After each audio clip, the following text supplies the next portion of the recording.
the earnest money deposit, also known as the EMD.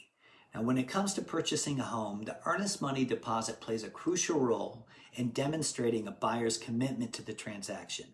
A lot of people like to call it having some skin in the game. So you can think of the earnest money deposit as financial consideration, which is included as part of the purchase agreement. It'll show the seller that a buyer is serious and legitimate. Now, once you have a deal, meaning once a purchase agreement is fully ratified by both the seller and the buyer, the earnest money deposit is sent to the title company or escrow company. It's safely held there in their escrow account until the transaction is either completed or the purchase contract is canceled according to the agreed upon terms.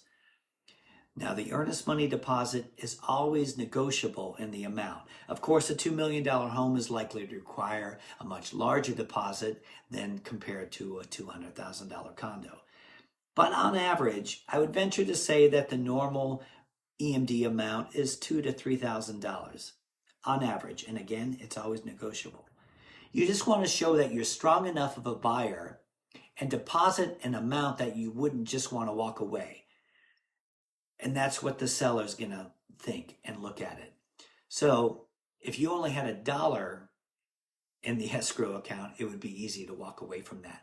But if you have $2,500, it would make it a lot less attractive to break the terms of the purchase agreement. Now, if a buyer decides to cancel the contract outside of the contract's provisions, the seller may be entitled to keep that earnest money deposit. However, when the sale successfully closes, the EMD money will be applied towards the cost associated with the purchase, such as the closing cost or the down payment.